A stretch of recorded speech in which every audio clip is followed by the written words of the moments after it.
Guys, kisah seram seterusnya dikongsikan oleh saudari Sylvia. Saudari Sylvia ni dia sambung belajar di Ireland. Di luar negara lah. So tahulah Ireland ni satu negara yang sejuk. Okay. So bila cuti dia tidak dapat balik kampung ke Malaysia lah ya.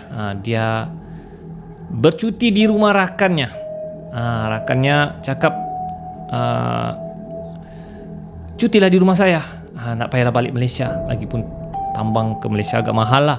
So dia pun pergilah ke rumah rakannya. Rumah rakannya agak jauh, lebih kurang 5 jam dari tempat dia belajar.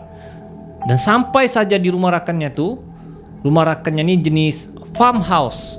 Kalau kamu tengok cerita orang putih, dia rumah macam apa ni, farm, pekebun lah. Yang pekebun orang putih, dia ada satu rumah, tepi dia ada ladang. Begitulah rumah dia. Memang aman lah ya. Memang suasana kampung di luar negara lah.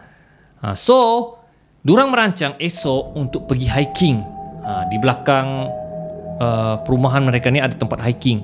Jadi esoknya dia dengan rakannya ni, dengan abang rakannya ni ya, si F dengan si P ya, itu yang dia ceritalah. Si Sylvia dia tidak sebut nama sebenarnya lah.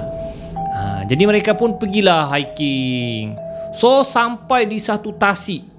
Tasik tu jernih guys, cantik, nampak ikan dan batu. Memang view kata orang mantap lah. So mereka berkemah di tepi tasik tu. So mereka barbecue, apa makan apa semualah. Jadi dia akan cerita pada waktu malam si Sylvia ni mau pergi kencing.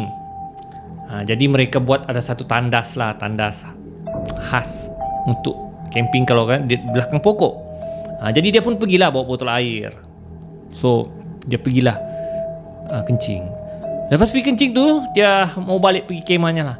Dan semasa dia mau balik pergi kemahnya, dia nampak ada seorang perempuan berbaju macam bergaun lah, gaun hitam putih. Dan basah. Orang tu macam, dia kata macam albino. Tahu orang albino kan? Albino ni yang putih semua tu kan. Dia tengoklah, apa? Dia fikir kawan dia. F kau Kak F. Tapi si perempuan tu tidak menyaut. Tapi rambut dia macam basah melekat di badan dia. So dia tengok pelik dia suluh dengan torchlight. Dan bila dia suluh dengan torchlight, benda tu terus berteriak. Yang begitulah kan. Sedangkan saya berteriak di sini. Begitu kan. Si Sylvia ni terkejut lah, lari terus menuju ke kemah. Tidak sampai ke kemah, dia terjatuh. Dan benda tu terus meruju ke tempat dia. Dia apalagi berteriak lah, terkeluarlah dari kemah si F dan abangnya si P lah. Sylvia, kenapa kau ni? Dan bila dia bangun, dia tengok benda tu sudah ada. Tidak ada. Tapi dia masih trauma, menggeletar nampak benda tu. Ya. Jadi keesokan harinya mereka tidak teruskan hiking oleh kerana nampak si Sylvia ni macam demam sudah, mungkin keteguran. Jadi mereka berkemas dan balik semula ke rumah si F. Dan sampai ke rumah si F, ayah si F ni beritahu lah, ini kenapa si Sylvia ni? Mereka ceritakan segala-galanya lah, ya, apa yang berlaku. So malam tu ketika mereka tidur, benda tu mengikut guys, mengikut ke rumah. Dia berada betul-betul di luar rumah sambil menangis. Dan bila si Sylvia tengok dari tingkap, sama benda tu, dan dia nampak benda tu semakin tinggi guys. Dan dia bagi tahu kawan dia, F, dia cakapkan, kau tengok di luar tu F. Dan mereka sama-sama nampak benda tu. Ketakutan lah ya mereka di dalam rumah. Dan cuba bagi tahu ayah mereka. Ayah mereka cakap, buat tidak tahulah ya. Sebab mengikut adat orang di island tu ya, benda tu memang biasa.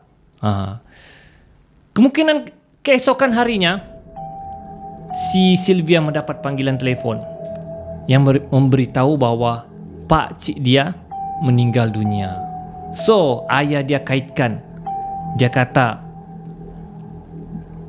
kemungkinan benda yang dia nampak tu ya, benda tu sudah lama orang sekitar di situ tidak pernah nampak, kecuali dia muncul sekiranya orang tersebut ada orang yang terdekat meninggal.